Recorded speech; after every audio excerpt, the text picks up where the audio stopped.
Hey everyone, and welcome back to the channel. If you've ever felt like your job is a constant tug-of-war between deadlines, demanding clients, and difficult colleagues, then you're in the right place. Today, we're diving deep into a timeless philosophy that can completely transform your professional life, turning your workplace from a stress battleground into a sanctuary of peace and personal strength. Sounds like a fantasy, right? Well, maybe, but only if you haven't yet discovered the incredible power of Stoicism. We all know that feeling. You wake up feeling fantastic, grab your morning coffee, and then boom, an email from an unhappy client hits your inbox. A coworker helped with a project so much you now have twice the work to do, or your boss conveniently forgot your crucial request for the third time this week. By lunchtime, you're completely drained, and negative emotions are piling up like unread emails. But what if I told you there's an ancient philosophy, almost 2,000 years old, that can become your impenetrable emotional armor? Yes, friends. Today we're going deep into the pragmatic world of Stoicism to learn how it equips you to handle workplace negativity, maintain your composure, and even thrive in the toughest professional situations, no matter if you're battling in the corporate jungle, running your own startup, or mastering the art of freelancing. Get ready for a profound transformation. Before we suit up in our new emotional armor, let's quickly get to grips with what Stoicism actually is. And no, forget those boring lectures, dusty old books, okay? And the misconception that Stoicism is about being emotionless or having a stiff upper lip. That's a common misunderstanding. Stoicism isn't just a collection of abstract theories. It's a vibrant, practical philosophy for life, designed to be lived, not just studied. It originated in the bustling marketplace of ancient Athens around 300 BC. Founded by Zeno of Citium, and then flourished gloriously in ancient Rome. We're talking about intellectual giants and powerful figures like Seneca, the brilliant playwright and advisor, Epictetus, a former slave whose teachings on freedom and self-mastery still resonate today, and even the mighty Roman Emperor Marcus Aurelius, who ruled an empire while writing profound reflections in his meditations. These weren't just thinkers, they were doers who lived and breathed these principles in the messy reality of their lives. At its very core, Stoicism teaches us how to live in harmony with nature and reason, how to wisely discern what's genuinely within our power to control, and gracefully accept what simply isn't. The ultimate goal is to achieve ataraxia, or imperturbability, a profound inner calm and tranquility that doesn't depend on volatile external circumstances. And trust me, in the unpredictable, high-stakes environment of any professional setting, that inner peace is absolutely priceless. It's the ultimate competitive advantage. All right, let's get to the practical good stuff. What specific Stoic principles will serve as your unshakable shield against workplace negativity and chaos? The first, and arguably the most crucial, principle is the dichotomy of control. This isn't just a cornerstone of Stoicism, it's the very foundation upon which all other practices are built. The idea is elegantly simple, yet profoundly powerful. There are things we absolutely can control, like our thoughts, our actions, our judgments, our reactions, our efforts, and our character. And then there are countless things we demonstrably cannot control: the weather, other people's opinions, your boss's decisions, market fluctuations, traffic jams on your commute, your colleagues' moods, or a client's unreasonable demands. The Stoics taught that much of our suffering comes from trying to control the uncontrollable, or from being upset by things that are outside our sphere of influence. How do you practically apply this at work? Let's say you're given a tough project with an incredibly unrealistic deadline, a situation many of us face. You can't control the deadline itself, that's often set by external factors or management. But you can control your reaction to it. Instead of panicking, complaining, or getting overwhelmed, ask yourself, what can I do right now? How can I best utilize my time and resources? Can I break this down into smaller, manageable tasks? Can I communicate proactively about potential roadblocks? You control your effort, your strategy, and the quality of your work. Consider dealing with negativity from a coworker or a difficult client. You can't force someone to like you, change their personality, or make them agree with your brilliant ideas. But you absolutely can control how you react to their criticism, how you behave in return, and whether you let their words or actions erode your inner peace. You choose whether to engage in a toxic debate or simply acknowledge their perspective, without letting it destabilize you. By consciously letting go of what's not in your control, you free up immense mental and emotional energy to focus on what truly matters and what you can influence. This isn't about being passive. It's about being strategically effective with your energy. The second principle is the inner citadel. This beautiful metaphor encapsulates the Stoic belief that true happiness, peace, and resilience are found within us, not dependent on external circumstances, possessions, or the approval of others. Your mind, your consciousness, your character, that is your fortress, your sanctuary, and crucially, no one can enter it, pollute it, or conquer it without your express permission. The external world can throw anything it wants at you, but your inner world remains your sovereign territory. How does this translate to the daily grind of work? Imagine you've just come out of a particularly brutal meeting where your ideas were shot down, or you were called out for a mistake in front of your peers. Your immediate automatic reactions might be to feel ashamed, angry, defeated, or to stress it your way through the rest of the afternoon. Or perhaps complain incessantly to anyone who'll listen. The Stoic approach, anchored in the inner citadel, is profoundly different. Don't let those external events or others' opinions dictate your internal state. Ask yourself, what really happened here? Was it a genuine failing? Or just a difference in perspective? I'm going to learn from this instead of just getting upset. Does this truly diminish my worth as a person or a professional? Your dignity, your self-worth, and your emotional stability should never be contingent on someone else's words, a temporary setback, or the outcome of a single project. The inner citadel reminds you that you possess an unshakable core, rational faculty that allows you to judge events, not be judged by them. You have the power to interpret what happens, and that interpretation is where your freedom lies. Build this citadel by consistently practicing rational judgment and focusing on your character, not on external validation. When external storms rage, you can retreat into your well-fortified mind and find calm. The third principle, premeditation of evils, or Premeditatio, Malorum, might sound a bit gloomy at first glance, like dwelling on the negative, but it's actually one of the most powerful and liberating tools in the Stoic arsenal, especially for managing anxiety and building resilience. Stoics didn't just hope for the best. They proactively practiced thinking through potential negative scenarios. This isn't about wallowing in despair or inviting bad luck. It's about mental preparation, inoculating yourself against panic, and developing a robust contingency plan before something goes wrong.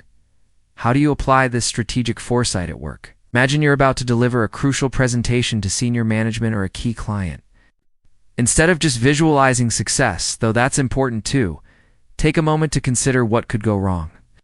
What if the projector fails? What if you forget a key statistic? What if someone asks a question you don't know the answer to? What if the client reacts negatively? Think it through beforehand. What will you do in each scenario? How will you react calmly and professionally? Maybe you'll have a backup presentation on a USB, or you'll rehearse a polite way to say you'll get back to them with the answer. Or you'll have a ready response for anticipated pushback.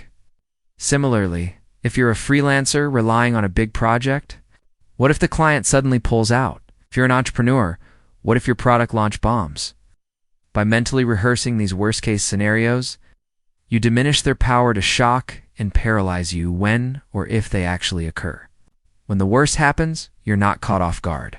You're not shocked into a state of panic or despair. Your brain has already run simulations, and it's ready to activate a pre-planned response.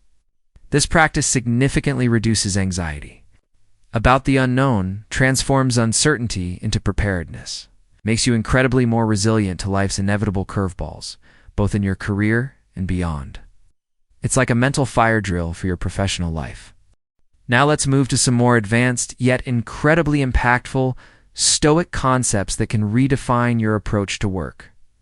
Memento Mori, which translates to remember that you must die. Again, this isn't meant to be morbid or depressing, quite the opposite. For the Stoics, Memento Mori was a powerful reminder of the finite nature of life and, by extension, the preciousness of every moment, including your working hours. It's a call to live with purpose, urgency, and to properly prioritize. How does this translate to your professional life? It's the daily grind. It's easy to get caught up in trivial office politics, endless meetings, or procrastinating on important tasks. Memento Mori urges you to ask, if today were my last day, would I spend it arguing over a minor issue? Would I delay that crucial project? Am I truly dedicating my limited time and energy to what genuinely matters, to work that aligns with my own values and goals? This principle helps you cut through the noise and focus on what's truly significant. It encourages you to take action now to pursue meaningful work, and to not let fear or procrastination dictate your professional trajectory. It reminds you that your time at this particular job, in this role, or even in this career, is not infinite. This realization can provide an incredible burst of motivation, helping you overcome inertia, tackle challenging projects, and even find the courage to pursue new opportunities that truly resonate with you. It fosters a sense of gratitude for the present moment and the ability to make the most of it, rather than constantly deferring happiness or meaningful work until someday. The fifth principle, Amor Fati, means love of fate. This is perhaps one of the most profound and challenging Stoic concepts, but mastering it can bring unparalleled peace and power. Amor Fati isn't passive acceptance. It's an active, even joyful affirmation of everything that happens, the good, the bad, and the indifferent, is necessary for your growth and part of the grand design of existence. For the Stoics, everything that happens is either decreed by a rational universe fate or is at least useful for your development as a virtuous human being. At work, this means embracing challenges, setbacks, and even failures not as obstacles, but as essential components of your professional journey and opportunities for learning. Did a project fail despite your best efforts? Instead of dwelling in regret or self-pity, an Amor Fati mindset would ask, how can I love this outcome? Lessons can I extract from this failure? How does this setback make me stronger, wiser, or more resilient for the future? It's about seeing the inherent purpose, the hidden gift, even in difficult situations. For an entrepreneur, a sudden market shift isn't a disaster, but a new challenge to adapt to, a signal to innovate. For a freelancer, a client who cancels at the last minute isn't just lost income, but an unexpected window to pursue a passion project or seek a better client. Amor Fati helps you transcend the why me mentality and replace it with a proactive what now, or how can this serve me? It transforms adversity into opportunity and resistance into flow.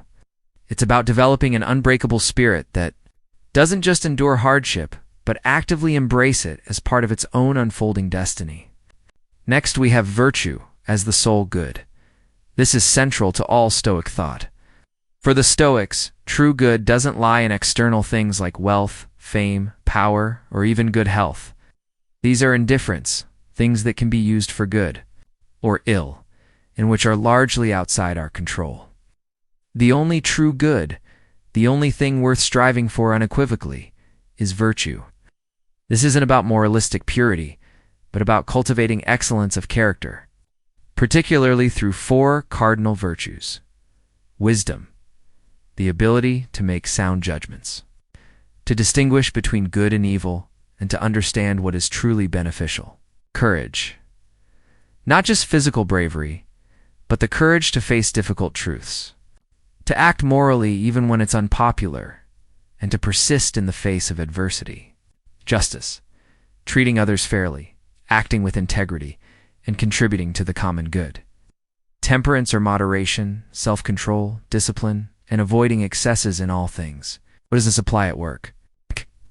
Instead of chasing promotions, bigger salaries, or external validation as your primary motivators, focus on acting virtuously in your daily tasks. Are you approaching your work with wisdom, making well-reasoned decisions? Are you demonstrating courage by speaking truth to power or taking on challenging tasks? Are you acting justly by being fair to colleagues, upholding ethical standards, and contributing to a positive team environment? Are you temperate in your reactions, avoiding excessive anger, pride, or stress? When virtue is your sole good, your peace of mind no longer depends on external outcomes. If you act with integrity and wisdom, even if a project fails or a client is unhappy, you can rest assured that you did your best and acted rightly. This frees you from the constant anxiety of external results and firmly places your sense of worth and accomplishment in your own hands, where it belongs. It's about becoming the best possible version of yourself, professionally and personally, regardless of the circumstances. Finally, let's briefly touch on two intertwined concepts that often get misunderstood. Cynicism, the ancient Greek philosophical school, not the modern negative attitude in Eudaimonia. Ancient Cynicism, founded by Diogenes of Sinope, shared some common ground with Stoicism, particularly in its emphasis on living in accordance with nature and rejecting societal conventions that hinder true freedom and virtue. While Stoics were more communal and less extreme, both philosophies advocated for simplicity, self-sufficiency, and resistance to external pressures. This connects directly to Eudaimonia, which is often translated as flourishing or living well.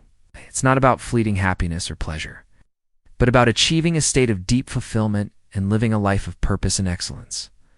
For Stoics, Eudaimonia is the natural outcome of living a virtuous life in accordance with reason and nature. How do these ideas relate to your workplace? The ancient Cynic spirit encourages you to question conventional wisdom in your career. You truly doing what brings you fulfillment, or are you just chasing external markers of success, money, status, because society tells you to? It prompts you to simplify, to focus on what's essential, and to be truly independent in your thinking, rather than blindly following trends or corporate dogma. This doesn't mean rejecting society or your job, but rather ensuring you're professional. Life serves your values, not just external expectations.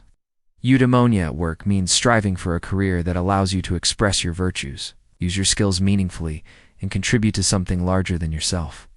It's about finding meaning beyond the paycheck.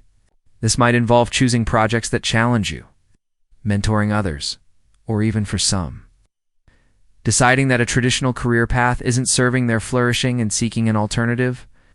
It's about creating a work life where you are not just surviving, but genuinely thriving, finding deep satisfaction in your efforts and contributions. It's the ultimate reward of a Stoic approach. Theory is great, but Stoicism, above all, is about practice. It's a philosophy that requires daily engagement, like building a muscle. Here are a few simple, yet incredibly effective exercises you can start integrating into your workday today. To cultivate that inner resilience and calm, Exercise 1. The Stoic Pause. Moments of mindfulness in motion. This is your immediate reaction override button.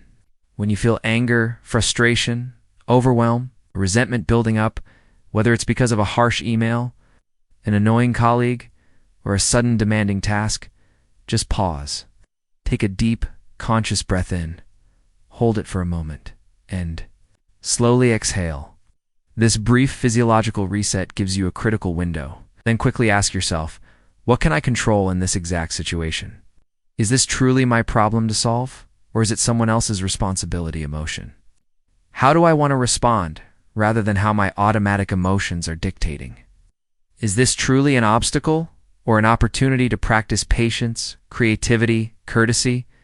This brief pause, even just 10 to 15 seconds, gives you the invaluable time to choose a conscious, rational, and stoic reaction instead of a multicellular, emotional, and potentially regrettable one. It puts you back in the driver's seat of your reactions. Exercise 2. Evening reflection, the daily wisdom review at the end of your workday.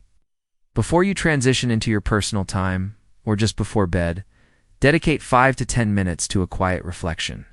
This isn't about self-criticism, but self-improvement. Ask yourself, what didn't go as planned today at work? What surprised me? Where did I waste energy on things outside my control, for example, complaining about traffic, worrying about a client's Mood?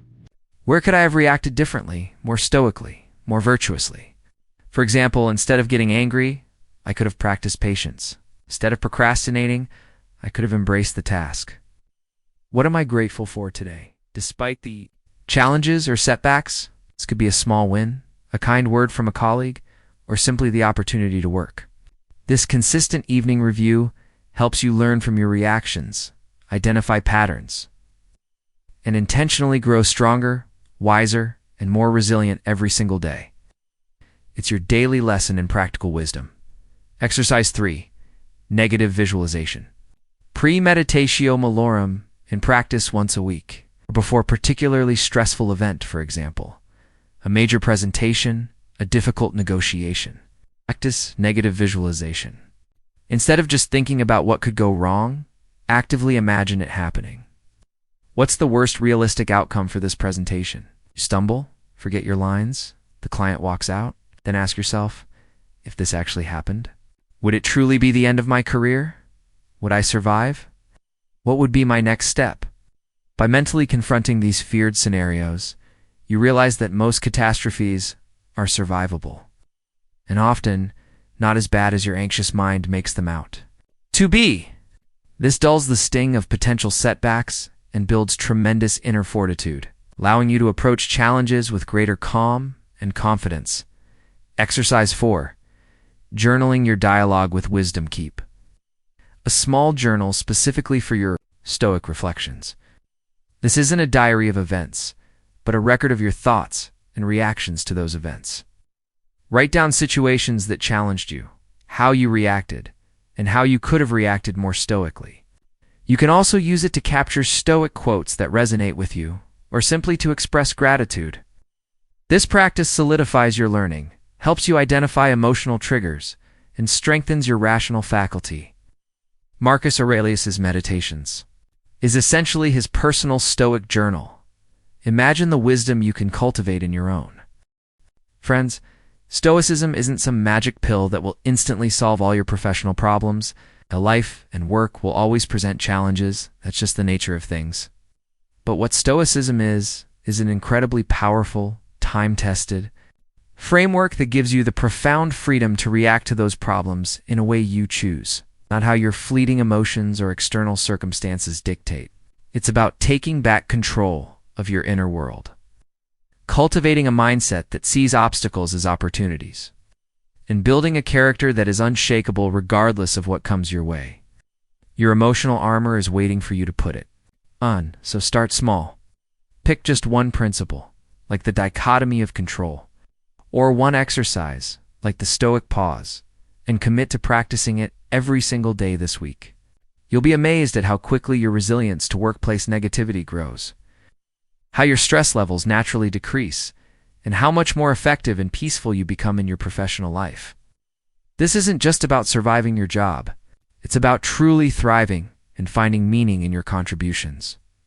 If this video resonated with you, if it offered even a glimmer of hope or a new perspective for navigating your professional world, hey, please hit that like button, subscribe to the channel for more insights into practical wisdom, and share it with friends, colleagues, or anyone you know who could also benefit from this emotional armor. Let me know in the comments below, which Stoic principle or exercise will you try applying first in your workday? Genuinely curious to hear about your experiences and discoveries. Till next time, take care of yourselves, nurture your inner fortress, and keep growing. See you in the next video.